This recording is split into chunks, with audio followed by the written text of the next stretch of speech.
Hello, my epic friend. I have an amazing podcast for you today.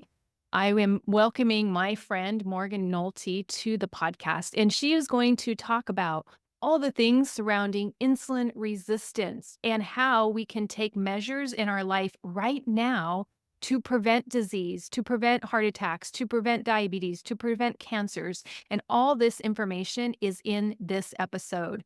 Dr. Morgan Nolte is a board certified clinical specialist in geriatric physical therapy, recognizing a lack of preventative education and care that focused on reversing risk factors instead of just treating symptoms. Dr. Nolte founded Zivli, an online course and coaching program that helps adults reverse insulin resistance for long term weight loss and disease prevention. Dr. Nolte's content has reached millions of people through her podcast and YouTube channel, which now has over 100,000 subscribers. She's been a guest lecturer for local physical therapy departments, state and national physical therapy organizations, and has been a guest addressing insulin resistance on top rated wellness podcasts, including the Everyday Wellness by Cynthia Thurlow, the Ultimate Health Podcast, and the Drew Prowett Show. That's how I became exposed to know about the excellent work that Dr. Morgan Nolte does. So please enjoy this episode with Dr. Nolte and myself. Well, hello, Dr. Morgan Nolte. Welcome to the Health Habits and Epic Living podcast. I am such a big fan of yours, and it is such an honor to have you on my podcast today. Thank you, Sherry. I mean, the feeling's mutual because you came on my show and it was so nice to get to know you there. So I'm excited to bring some value back to your audience. Yeah, super excited. So to get started, in the intro, I discussed how you've transitioned from physical therapy, so a healthcare practitioner out there in the real world treating patients mainly in the geriatric realm. And then you started this company. And so I'd like you to talk about, how did that idea form for you and what motivated you to start this company? Yeah, so I love talking about this. I think as a geriatric physical therapist, I saw firsthand the negative downstream effects of insulin resistance, which is really what we focus on. And many people don't know what that is. We're going to get into it in this episode, but essentially, it's the root cause of diabetes. It's a root cause of Alzheimer's disease and cardiovascular disease and dementia and some cancers and obesity. And my heart just kept breaking slowly. The way that I reflect upon it now is I felt like my hands were tied and my mouth was muzzled in geriatric physical therapy because we are so limited in this country by what insurance will reimburse.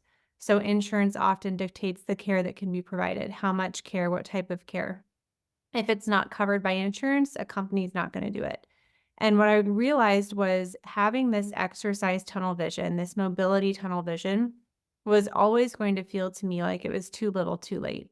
Because I knew that if I could work with my geriatric patients in their 40s, in their 50s, in their 60s, before they had this end stage disease, before they had the stroke, before they had the heart attack, before they had the fall and fracture, we could have made so much more headway and we could have prevented a lot of the stuff that I was seeing. We could have prevented a lot of the medications that they needed. However, exercise alone wasn't going to cut it, and physical therapy alone wasn't going to cut it. I think that physical therapists are wonderful and we serve a place. It just wasn't the place I wanted to be anymore because I felt so emotionally burnt out, knowing that my calling was to help people prevent disease and I wasn't able to live that out within that traditional insurance mode. So I started my own practice to really be able to expand my scope and practice in this wellness space of nutrition and stress management and sleep and physical activity and mindset, because it's all very important to prevent the need for a geriatric PT in the first place, to really get and stay healthy as soon as possible because you get to reap the higher quality of life for years and years and years to come. You get to save so much time, so much energy, so much money on avoiding illness because, man, it is expensive financially, physically, emotionally to be sick. And so I really wanted to help people prevent that. I love that. I think that's why I'm so connected to you and so Mm. aligned with your message because as a pharmacist, I would feel similarly, right? I think there's this mentality that I would see a lot as if I could just find the right magic pill, I Yeah. can lose the weight, I can, have a healthier life, I can find the right pain medicine so I am out of pain, but realizing we're catching things way too late and there's so much more that can be done from lifestyle management and habits and the things that you truly can adopt earlier and make routine in your life that sets you up for beautiful golden years, not frail golden years. And so I think we're aligned in that and that we wanted to help people much earlier. And a lot of that comes down to education. And so I'm a big fan of your way you show up on social media and the posts that you do. They're so simple, they're so easy to understand. And so I'd love for you just to describe to the audience a little bit more about what insulin resistance is. We talked about some of the downstream complications if we're not savvy and like how we can what markers you look at or how people can identify if they are becoming more insulin resistant. Yeah. So, insulin, first off, it's a vital hormone we all need it to survive. So, it's a hormone made by your pancreas, and it has a lot of different jobs in the body, but the one that I focus on most is blood sugar regulation. And so I want you to think about somebody who's a type 1 diabetic. That means that their pancreas has completely stopped producing insulin. And this used to be a fatal disease before we learned about synthetic insulin and insulin injections. And it used to be called the wasting disease. So somebody with type 1 diabetes, they could eat and eat and eat, they could drink, and they wouldn't gain weight. Why? Because they didn't have any insulin and they had very high blood sugar levels. So they're at a very high risk of blood sugar related things like neuropathy, retinopathy, kidney disease, that kind of stuff, if their blood sugars don't get under control. So, not only does insulin help lower your blood sugar levels, keep them in a healthy range, but it's also your fat creation and storage hormone. It tells your body to move the energy that you eat, like what to do with that. What do I do with the protein? What do I do with the carbs? Do I make muscle? Do I make fat tissue? So, I like to call it your fat creation and storage hormone. Again, type 1 diabetics used to be the wasting disease. They didn't have any insulin. We need some insulin to survive. But in our modern lifestyle, we are secreting way too much insulin. We are demanding way too much insulin from our pancreas. And when that happens, our cells become resistant to the effects of insulin. It's just like we become desensitized all the time to stuff in our environment. Whenever we're exposed to something on a frequent basis, you're going to become desensitized to it. So, for example, I'm a parent of young children. And after a while, you just kind of learn to tune out the whining or tune out the crying. Like we become desensitized to our children's complaining or whining. And I'm trying to at least. Or another good example is antibiotic resistance. Like if you've taken multiple rounds of an antibiotic, your body's not going to be sensitive to that anymore. You're going to have to take a different antibiotic. You know that, you're a pharmacist. So I think you probably have so many great examples of drug resistance. Same thing happens with the hormone insulin. When you are demanding so much insulin from an unhealthy lifestyle, such as a high carbohydrate, high processed food diet, drinking a bunch of pop, even a little bit of pop will stimulate a big insulin response, chronic sleep deprivation, being stressed out all the time, and being physically inactive. These are the things that really drive insulin resistance. So, when that happens, your cells become resistant. Well, then what? So, your pancreas produces more and more and more to get the job done. To keep your blood sugars in a healthy level, it has to use more insulin. But over time, your pancreas can only produce so much. Your cells become desensitized, and that's really when we're going to start to see a rise in blood sugar. But the key that I love to educate on is you're going to see this background rise in insulin 10 to 20 years before you're going to see a rise in your blood glucose or your hemoglobin A1C. So, insulin, checking for fasting insulin is like the early predictor for type 2 diabetes. It can predict the disease 10 to 20 years before glucose and A1C, and most physicians still aren't checking for it, which is crazy. And I think the important thing to know is you can get your own insulin checked. You don't need a primary care provider. We sell insulin tests on our website. That's an at-home finger prick test. You can go to Ulta Lab Tests, so ULTA Lab Tests. You can just Google them and then Google insulin. They have like a $30 insulin test. You can get that at a local lab. You can talk to your physician about it, but don't be surprised if they look at you like you're crazy or you have two heads, because a lot of physicians still are not aware of the benefits of checking fasting insulin. And they might say, well, we just use hemoglobin A1C. And in your mind, I want you to think, well, that's a downstream indicator. That doesn't give me enough of a heads up. And that's why people are being blindsided with prediabetes diagnosis and diabetes diagnosis, because they're not checking insulin. So that's one of my biggest take home points today is if you don't know you're fasting insulin, please go ahead and get it checked, because if you have a normal glucose or a normal hemoglobin A1C, you may still have insulin resistance. So we want to have the earliest possible indicator for diabetes. So get your insulin checked. I love that advice so much. I learned that as well, listening to other people's podcasts, and I had mine checked because I just wanna know, right? I Yeah. wanna know if there's things I could do now that could prevent me from developing type 2 diabetes. I know my mom has it. I know there could be, but not always, a genetic predisposition. But those numbers and those values actually motivate me to make change. So I love that you're suggesting that and you gave us ways to test for it, because you're right. My primary care physician didn't know anything about it. And so I had to find unique ways to get that tested and measured. And so I can know what my risk of developing metabolic dysfunction is. And interestingly, when I walk clients through their labs, right, a lot of times, like I had just talked to someone who didn't know that they were in the pre-diabetes range with All their the time. hemoglobin A1C. Her physician never mentioned a thing that she was on the track for developing type 2 diabetes. And here she works out 3 days a week, right? So she thinks she has this healthy lifestyle. She's not told anything about her lab work. But when we went over her lab work, I just wanted her to know, hey, this is a marker that's looking like maybe we need to do a little bit more now so that you can have a healthier lifespan going forward. So I love that we're breaking down the numbers and how to get and how to test that for yourself, because you and I are both like, let's be advocates for our own health and not just put it into the hands of others. So with that, we know the data out there about metabolic dysfunction, right? We know that it's now less than 7% of the United States adults are metabolically healthy. What are some of the things that you look for that tell you that this patient could be more metabolically healthy? Yeah, I always look to some basic blood work I think is helpful. So fasting insulin, I like to look at their glucose level.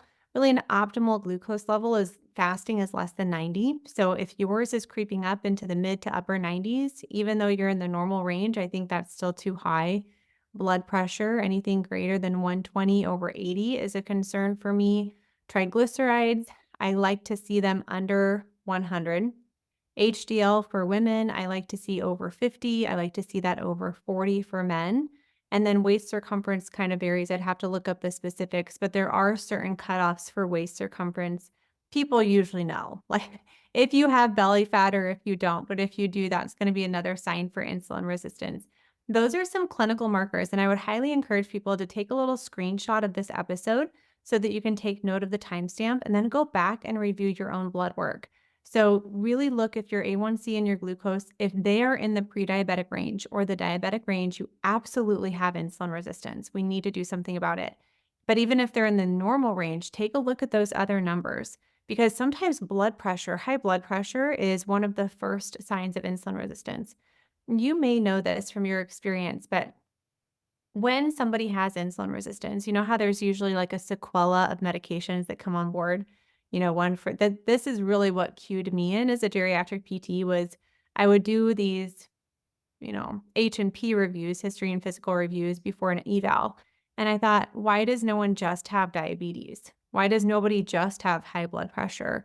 Why is somebody like never just on a statin? There's always this triad of metabolic issues, which to me really cued me in that there's an underlying root cause for all of them, which turns out to be insulin resistance.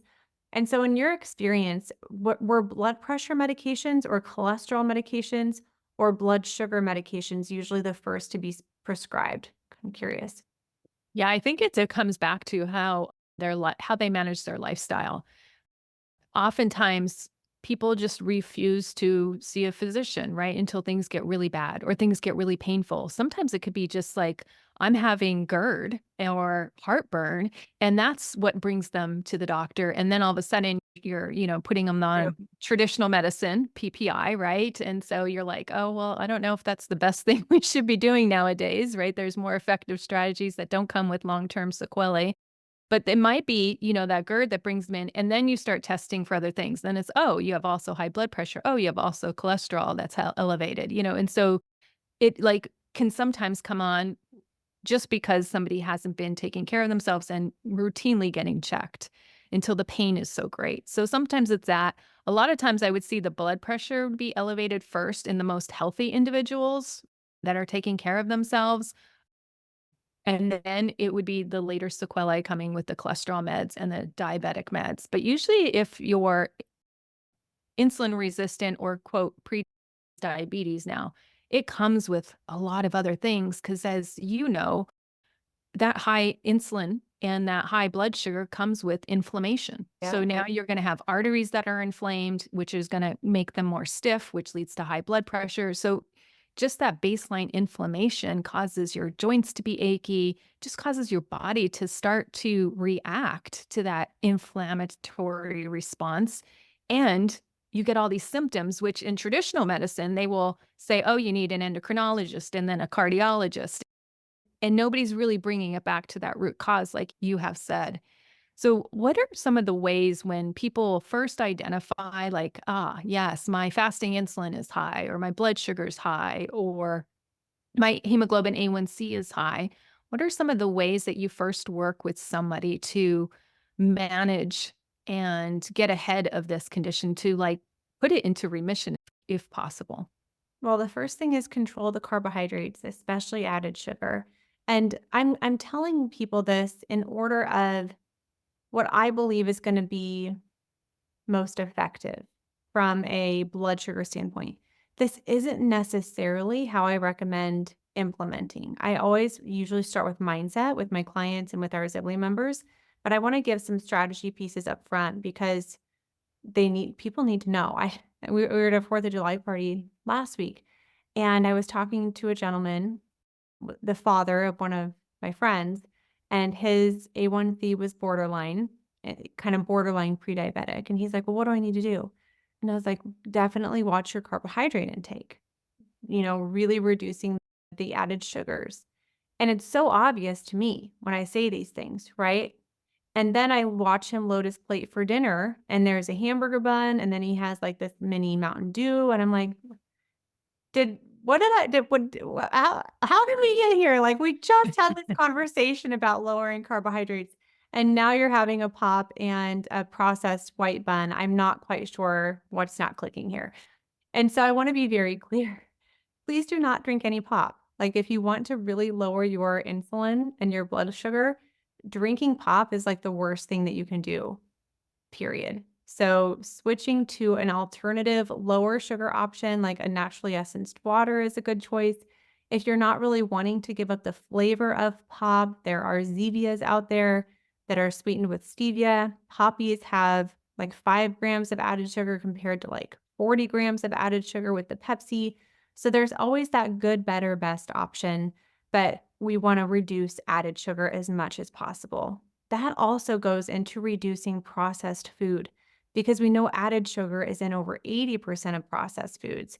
Anything in the grocery store that comes in a bag that has color, it's still crazy. If you like open up all the candy, this is so interesting.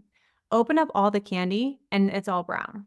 It's just like it's colorful on the outside because that tricks our brain to think that it's healthy because the fruits and the vegetables that actually are healthy for us are all colorful. So they put these bright colors on the packages, but if you're actually looking at the cereals, if you're actually looking at the granola and the candy, it's all just brown processed food, unless there's added food coloring, of course. So reducing processed food is one surefire way that you're going to reduce your added sugar. And please, please, please, please start looking at the added sugar line on your nutrition label. We could have a 4-hour masterclass, the two of us, on what to look at on your food label, but I'm keeping it very surface level for people like my friend's dad, who it's like I had a conversation with him and then he did not make the change. And I'm just like, do you not think it's that bad? Like, do you not think that one pop here and there is what's causing that? Because that's what it is. It's one pop here and there. It's a couple pops a week. It's like your baseline habits have to change. And that's why we're so well aligned on our messaging is it's a habit. I think we all Yes. have this rhythm of life with our nutrition, and we have got to reduce the sugar. After you get rid of the added sugar, or significantly reduce it, it's time to really look at what carbohydrates you're eating because out of the three macronutrients, there's carbohydrates, there's proteins, there's fat. Guess which one is going to spike the blood sugar the most? It's the sugar. Carbohydrates are sugar. You got starch, you got sugar, you got fiber. Fiber's not going to spike your blood sugar, not going to spike your insulin. We're not talking about fiber here. Talking about the starches and the sugars and the cereals and the granola bars and the bread and the hamburger buns, the hot dog buns, the rice, the pasta, the bagels, the English muffins. I'm trying to be very specific in case people just are overlooking, right? It's like, oh yeah, low carb diet, and then I'm going to go have my English muffin. I'm like, that's not how this works.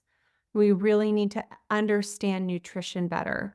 And so once people understand, well, where are all the carbohydrates that I'm eating? Because they're probably eating way more carbohydrates than they're giving themselves credit for. Understand that. And then I think focusing on protein is very important too. So I usually do about 1 gram of protein per pound of ideal body weight. Maybe not a realistic body weight for them, at least in their mind at this point in time. But starting at just 30 grams a meal is a great baseline goal.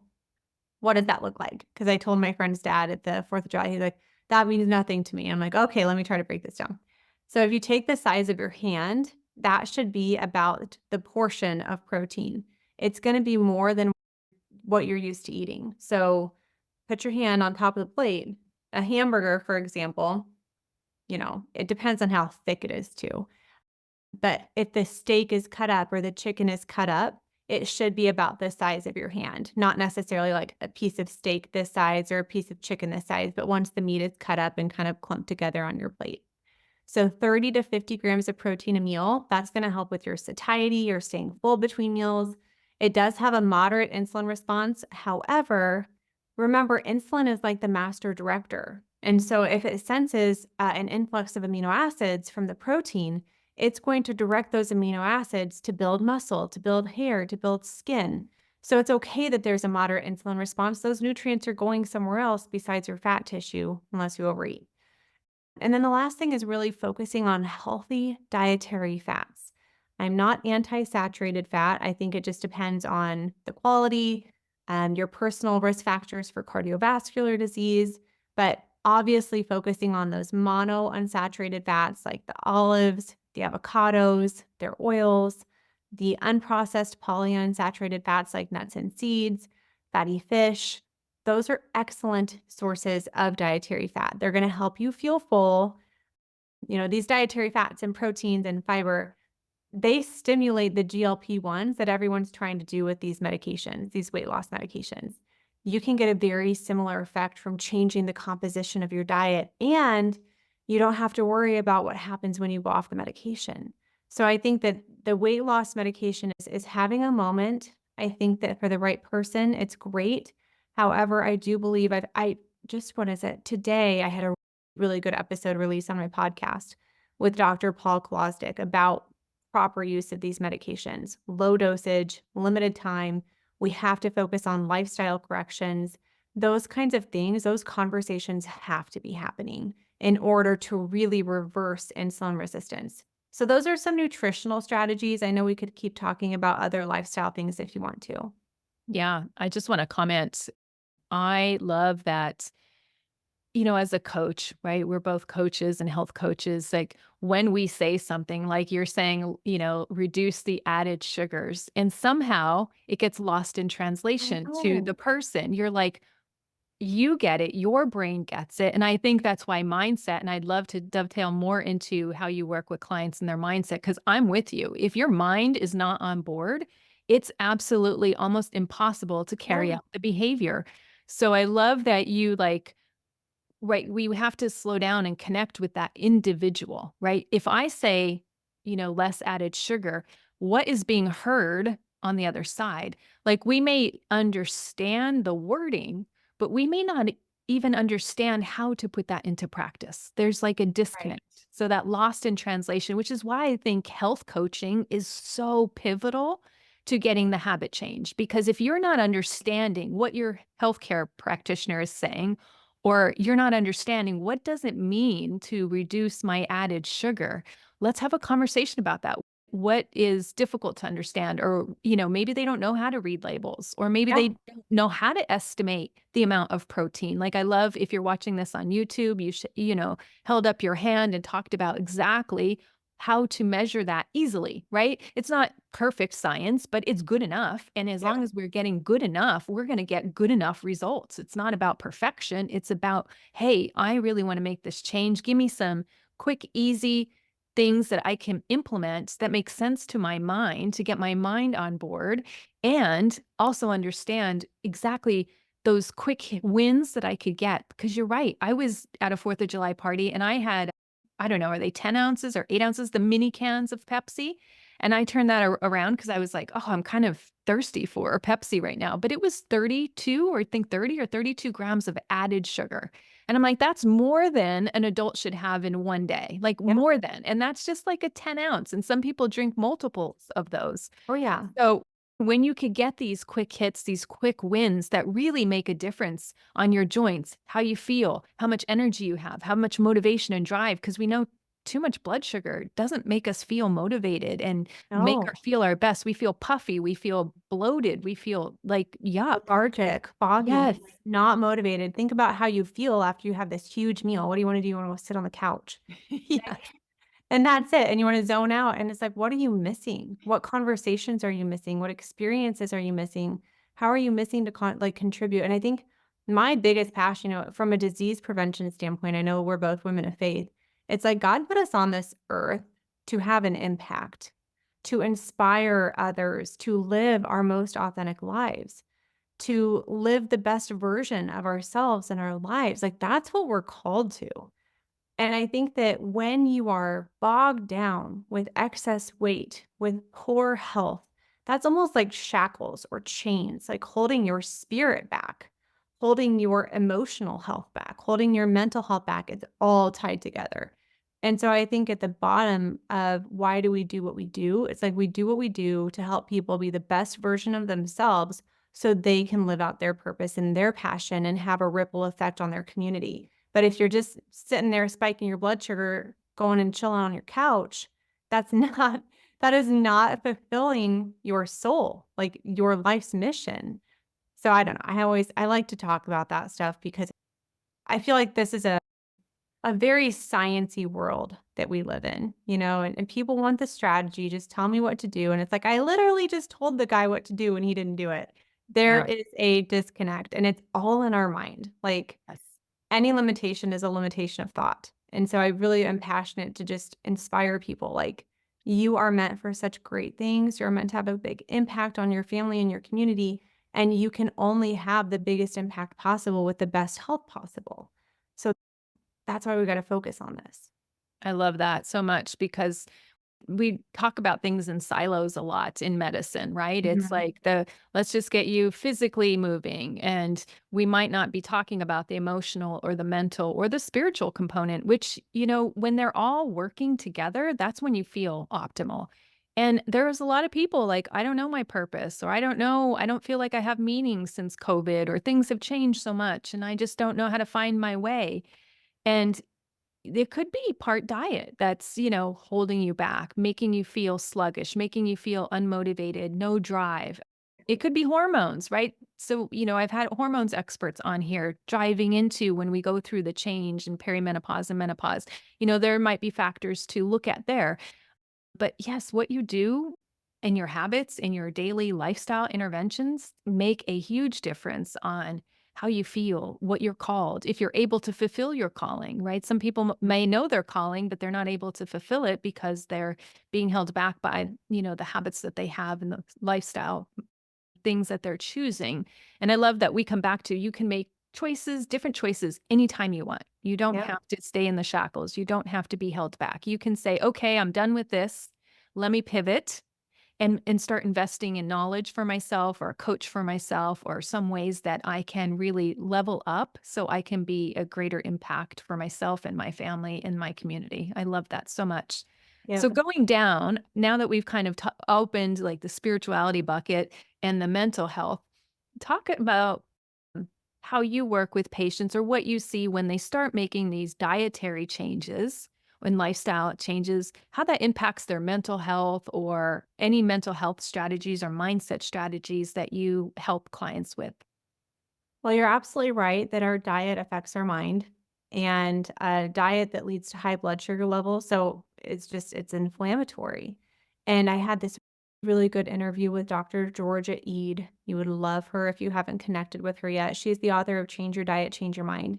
And she's a nutritional psychiatrist. And so she works a lot with ADHD, depression, autism, anxiety, and focuses more on a ketogenic approach so that the brain can start to use ketones instead of glucose. Because an insulin resistant brain, if you're insulin resistant in the body, you're probably insulin resistant in the brain too. It just doesn't utilize energy as well from glucose. And so we have to use alternative fuel sources like ketones, which are a byproduct of fat metabolism.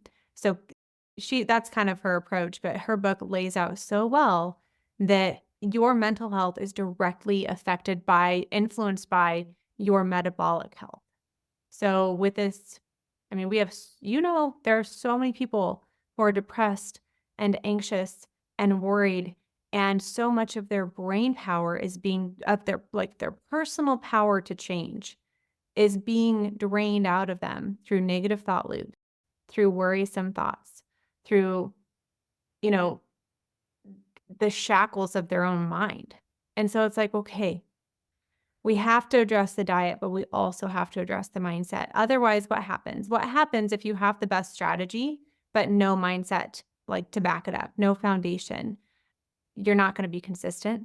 Number one, you're going to start and stop, start and stop. You're going to beat yourself up. You're going to have negative critical self talk. You're going to be worrisome and anxious. You're going to have a very difficult time focusing on one task. And I think in order to create anything great in our life, like we have to have focus. We have to have attention, the bandwidth to do it. And so when you don't have a strong mental system, I call it a mindset system, you're not going to be consistent with anything strategy based. And you're going to slide. You're going to slip back into your old habits. So we have to have something that really anchors us every day. And I like a morning mindset routine. I think that's the easiest thing to implement because it's fast, it's free, and it's easy. And it takes no physical effort. And it's a great way to build self esteem and self confidence. So if you can take the first like 15 to 20 minutes of your morning, and instead of getting up and checking your phone or getting up and going straight to work out or getting up and heading to the shower right away and then getting your workday started, take some time in the morning to create intentional margin space for a morning mindset routine. And if people are very new to this, there's something that I like to call it like the START daily mindset routine. And the S, it's like an acronym. So S is say your personal faith formula, which in our world is like the miracle mindset document that we help you create that is like your wellness vision. How do you want to show up? What actions are you taking consistently? Like it's really good messaging from yourself to be sure that you're living from your values and you're showing up at your highest capacity every day. So an example, just some example phrases from mine are, I am a patient, calm, intentional, and engaged mom, and loving, supportive, compassionate, and empathetic wife. So I not only focus on health, I focus on roles. I could go on and on. I love that. So I love that's that. One yeah, thing that comes to my mind is I'm an empowered, loving soul that wants to take care of my health and the health of others. I love that. So those are the types of things like we want to figure out what messaging does your brain need to hear. And if you're really struggling with bad habits, this is a great place to implant different thoughts. So, one thing that I tell myself every morning, I don't snack, overeat, or emotionally eat. I don't eat between meals. I don't eat after meals. I don't finish my kids' foods. So, whenever I find a bad habit and I want to work on it, I'm intentional to give myself that messaging every single morning. And that does help. Really, truly, it does. It takes a while, but it helps. So that's the S of the START daily mindset routine. The T is thankful. And when we express gratitude, we really elevate our vibrational state. And gosh, we get out of that negative thought loop, even if it's for an instant. If we're saying something that we're grateful for, which is a skill that can be developed, you're elevating your vibrational state. You're going to be attracting more abundance and love and good things into your life. But I don't want it to be a broad stroke. I'm grateful for my spouse. I'm grateful for my house. I'm grateful for my kids. That's not specific enough. So we want to get very specific, 3 things over the last 24 hours. And if that's too hard, I want people to look in their environment and just start to say, okay, what am I grateful for here and now? Mm. And if that's too hard, look at your body. I am grateful for the ability to see. I am grateful for the ability to hear. I am grateful for my sense of taste. I'm grateful that I can touch this soft sweatshirt. Gratitude is a skill. And I was reminded of this not too long ago when my son was whining, and I'm like, Dawson, can you just like tell me one thing that you're grateful for that I did for you today? And he was like, no, not really. And I'm like, let me do it for you. I did this and this and this and this. And it was so funny because then he's 6 and my daughter Leah is 4.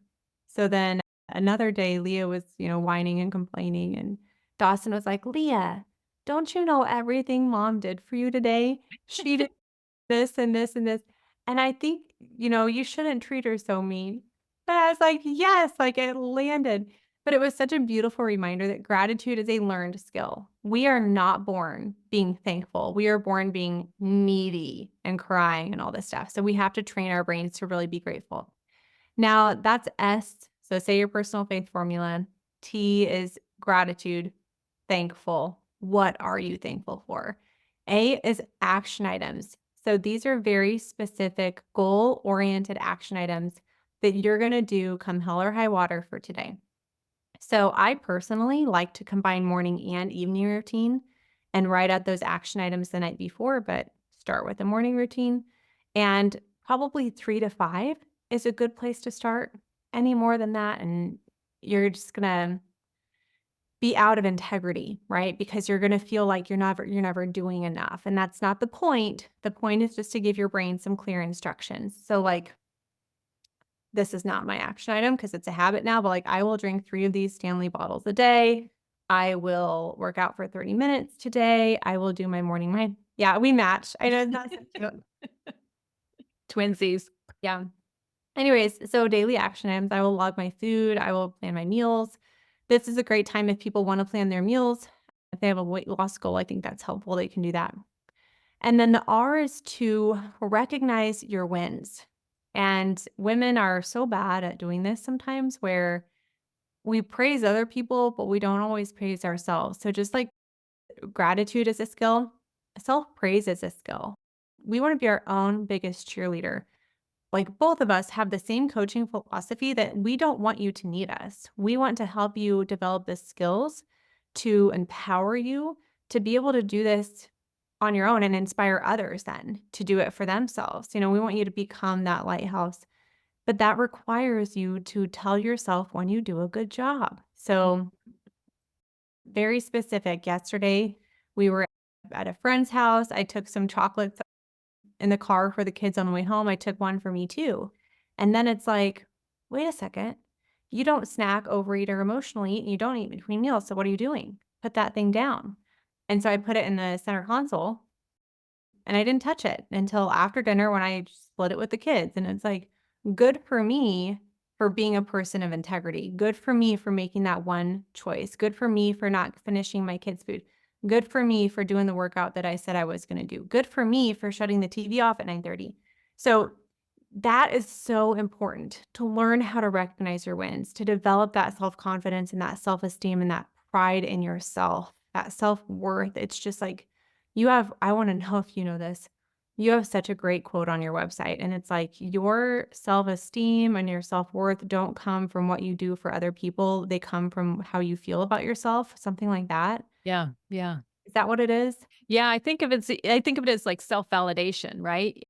Yes, but Value. praising yourself and just it always feels good to get a compliment, right, from others, and it should, right? But don't live for that, live for your own approval. Yeah. So I was just kinda reading your website before we hopped on, I'm like, "Wow, that's a really good line." So the last thing is thoughts and obstacles. So START, thoughts and obstacles. I think that when we become aware of what could get us off track today, we can make a plan against it. All right, we got a barbecue tonight. I know there's going to be dessert. What is my boundary around that dessert? How many am I going to allow? What is my stopping plan for eating? I think that's so helpful. So, like, Mhm. how do I know when I'm done? One plate of food, no seconds. Immediately put a piece of gum in your mouth and get a sparkling water so that you're done eating at that party. So thinking ahead, like you were mentioning offline, you're going to Napa on a girls' trip. And you're like, but I'm not going to be drinking. So you're planning ahead on those obstacles of like, okay, what are we going to be doing during the times when friends are drinking? How am I going to be in that environment and still enjoy myself? So a person who is successful in reaching their health goals gets very good at self-study, so at self-reflection. We're so obsessed with, like, the latest book and podcast and course and, like, absorbing all of this material and being passive learners, and I like to say, that's not gonna cut it. We need to be an active listener and an action taker. So only like, we learn best from experience, and we have to reflect on that experience to get the lesson that we're supposed to get from it. So, as much as we study courses and podcasts and books, I really encourage people to study themselves, to study their own behavior and their own thoughts and their own habits and their own attachments, keeping them stuck and reflect on those thoughts and those obstacles so that they can choose what they want to think instead. So they can choose an alternative solution.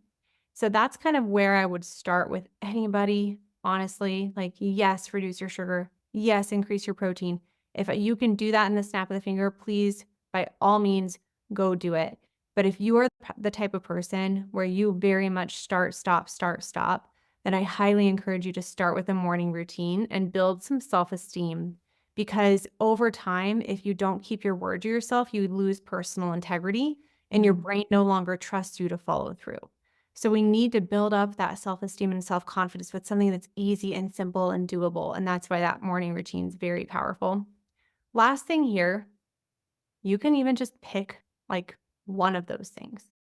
If the whole framework's too much for you, start with 5 minutes of gratitude in the morning and just see, like, prove me wrong. I have never had a day where I did my morning mindset routine and my day was worse off because of it. But I have had days where I skip my morning mindset routine and then I'm feeling frazzled throughout the day, or my attitude isn't as good, or my attention is not as sharp as it should be. So prove it to yourself with these small little wins, starting with that morning mindset routine. I love all the strategies you give, and particularly what I love most is sometimes the brain likes novelty, right? To hear things in a new way or Yeah. buy something that's like a quick fix. Like we we were talking at one of the networking events I go to, like, what is the silliest thing you bought from an infomercial? And I remember I bought the Thigh Master. Do you remember that device you would Mhm. close in with your thighs? Because I didn't Yep. like the size of my thighs. And we are always looking for that quick fix. And it's not to say other tools outside of us don't help, right? The Thigh Master could have done some work, but if I wasn't working on my mindset about loving my thighs the way they are, the way I was created, like, I'm not gonna have size 0 thighs. It's just not how my body is created.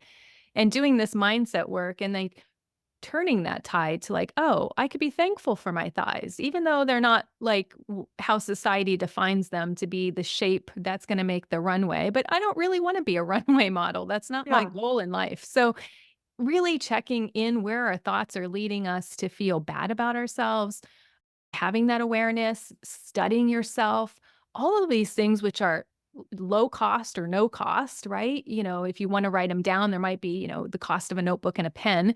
But I think it's really helpful to do that analysis for yourself and say, oh, I don't line up with what society thinks is successful in this area, or that's not my calling is to be a runway model with, little thigh fat or whatever.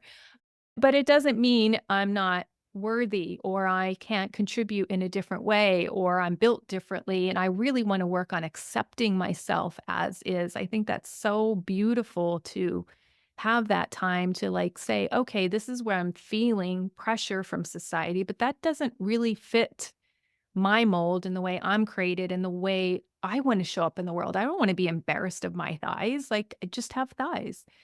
So giving these different tools is so good. And I did want to comment because I had a different analogy that I wanted to share with the listeners as well is that you talk about when you go to an event, right? Or when I go to Napa, I have my idea of what I'm going to do on Sunday when the girls have the limo taking them to all the different wineries, and I'm not partaking in that part.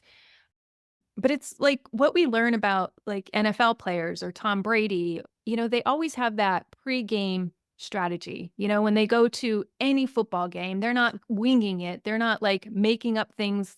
They had Right. thought about the win ahead of time. They had thought about how they're going to feel when they win the next Super Bowl and how they're going to compete against this team at this event. So their strategy differs based on the players who they're playing and the conditions and the environment and is there snow or not snow. So anybody who gets like phenomenal results in their life, it's not happenstance. So I No. love that you break it down into these different areas that we can start small and build on to be intentional about those results that we get for our lives. Because if you want results, it does require intentionality that you bring to that. And nobody goes into, oh, yeah, I just happen to be a bodybuilder. Right? Like they Yeah. work at that. And it takes so much of not just the action, but also the mindset. And I like how you broke it down into that framework for us. Yeah. So powerful. I know after I had one of my children, my cousin, I lost the weight quickly because I had good habits. And my cousin's like, "Oh, you're just a unicorn." And I'm like, "Have you seen those reels?" I have not done one of these, but like where people are like, when people say you're just naturally slim, or when people say you're so lucky to have a nice body. And then the next shot is like the luck. And it's like all the work they're doing, like the cooking, the exercise, the mindset stuff. Anybody who is successful on the outside, I think this is true. I say that because I think success may not be the right word. When you really meet somebody who is authentically living the best version of themselves, they're probably going to look great on the outside, but they're going to feel great on the inside too. And I think that's so important because there are people out there who have that facade of success, but maybe there's another area in their life that's not successful. Like their relationships are falling apart or their finances are falling apart or, they're not fulfilled in their faith or their career. And it's like, I really want to encourage people that when you have this foundation of health and you live a values driven life, like every single area of your life will elevate. It's kind of like when the tide comes in, all the boats rise. That's what this mindset stuff does. That's why I'm so passionate about the mindset side of things because, yes, we can apply it to health, but you can also apply it to your finances and your relationships and your career and how you show up as a parent. Like this mindset side stuff that I learned, oh my gosh, it has made me such a better parent. I'm so much less reactive. I'm so much more patient. I'm able to like, just like you said, like project, like, how do I want to show up in this situation and then actually do it? So that I think, yes, this is a health podcast. However, both of us are so freaking motivated to help people be the best version of themselves in every single area of their life. Yeah. And that is why this mindset stuff matters. Yeah. I'd be curious to know if you're willing to share what are some of your values? Oh, yeah. I feel like it depends on the space that I'm in. So, like, we have different family values compared to work values. Starting with the like my life values, family is one for sure. And I think that you can tell what you really value, what you truly value by where you spend your time and your attention and your energy. So if people are like, "Wow, I don't really know." Look how you're spending your time. So family, my life revolves around my schedule revolves around my kids' schedule, and my husband and I are very intentional to spend time together every day.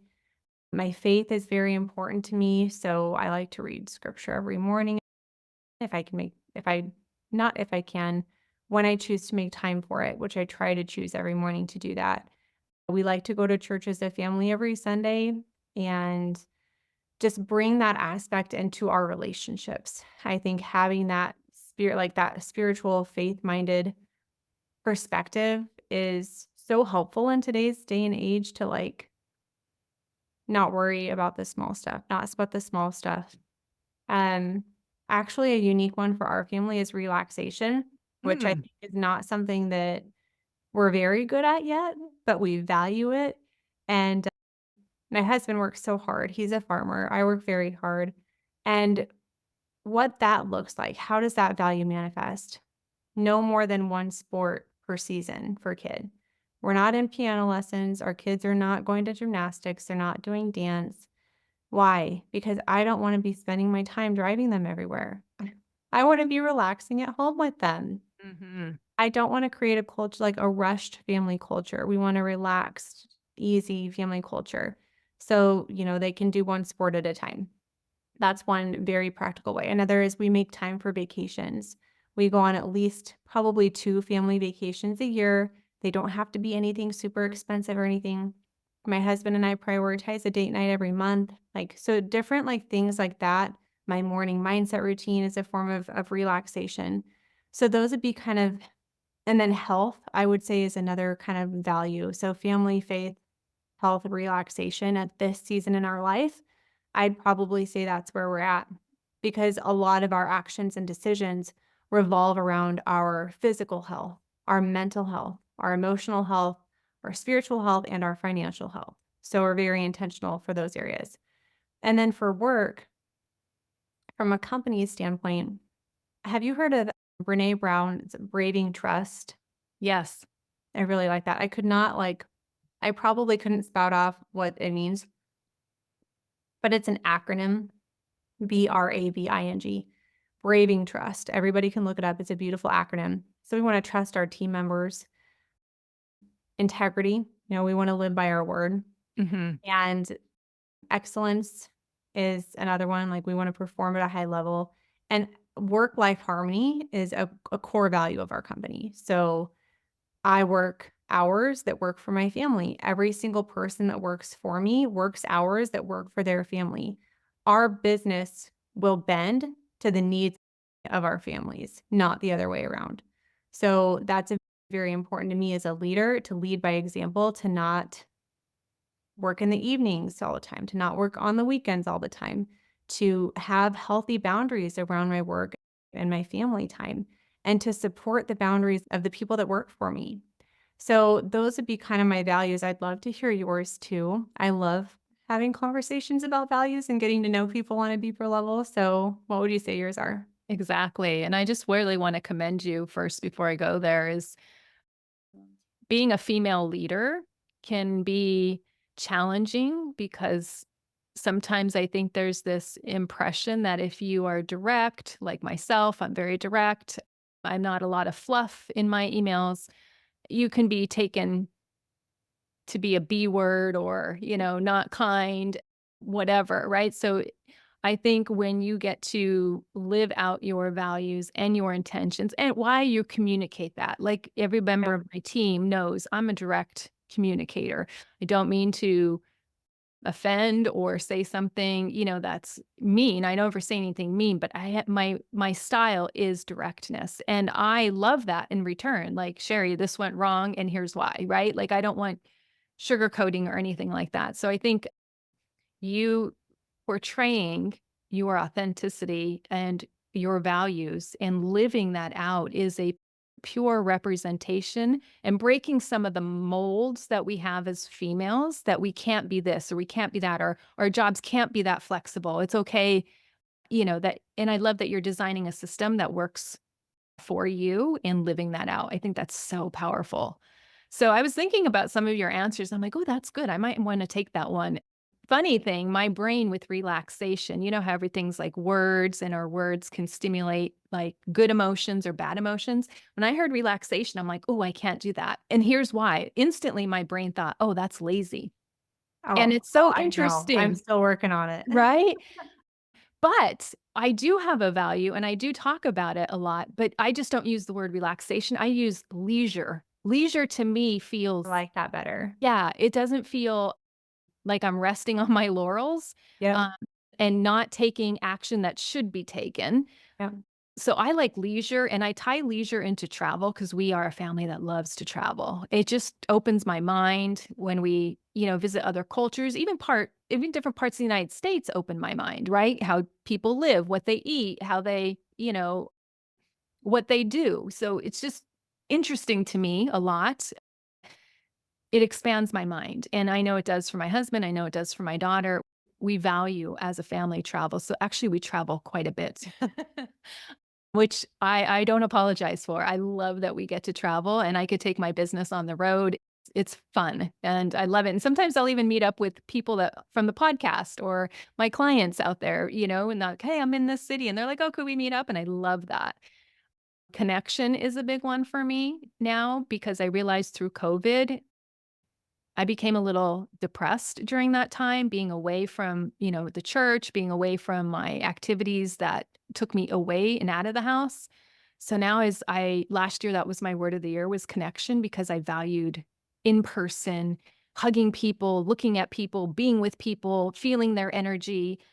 I'm thankful for Zoom and all the things we can do on Zoom, but I really love the 3D person. Like that Yeah. just makes me come alive. Yeah. Health is a big one. And then you mentioned it as well as integrity. And for me, it's like integrity is living out what I say I'm going to do. I don't just say it, but I actually do it. So integrity is very big for me. And that's what I feel our big ones are as a family and truth telling.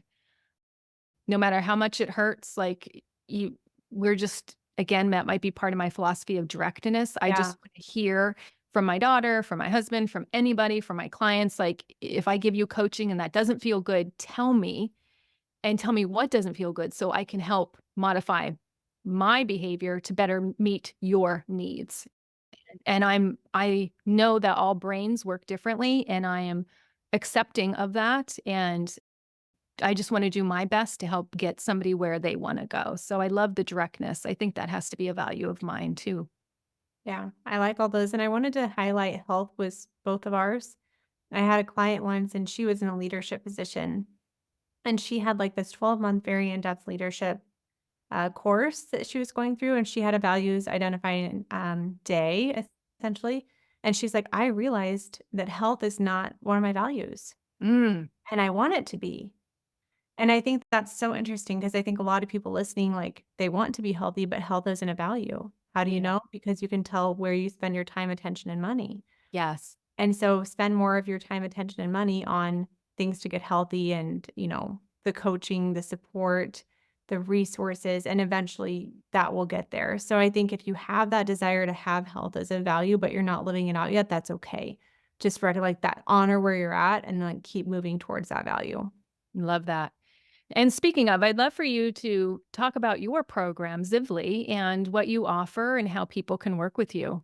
Yeah. So our Zibly program is a 12-week online course, and we have a really lovely curriculum that I put together to help people reverse insulin resistance, prevent insulin resistance. We cover nutrition, intermittent fasting, exercise, stress, sleep, mindset, like systems for changing habits, all the good stuff. And then there's group coaching, there's accountability pods with other members. It's a great program. That opens again, it's a couple times a year. Next is in September of 24. So whenever someone's listening, they can always join our wait list, but the next open enrollment is in September. And they can go to zivly.com/join to get on that wait list. They can also check out a ton of free resources. My podcast is Reshape Your Health. Our YouTube channel is Dr. Morgan Nolte, Zivly. There's a really great insulin resistance for beginners playlist that's chocked full of valuable information on what to do about insulin resistance. So I always recommend people start there. Wonderful, and it's Zivli, correct? Correct. Zivli? Yeah, just Yep. so I know sometimes you hear things and it's like, "How does that spelled?" So I love when just to spell it out. Well, Morgan, it's been a delight, a pleasure, and a dream of Ooh. mine to have you on the podcast, so thank you for your time today, thank you for sharing your wisdom, and listeners, I hope you found this episode helpful. Please like it, send a comment, a review, and please check out Morgan Nolte's work. Thank you so much, Morgan. Thanks, Sherry. I appreciate the time.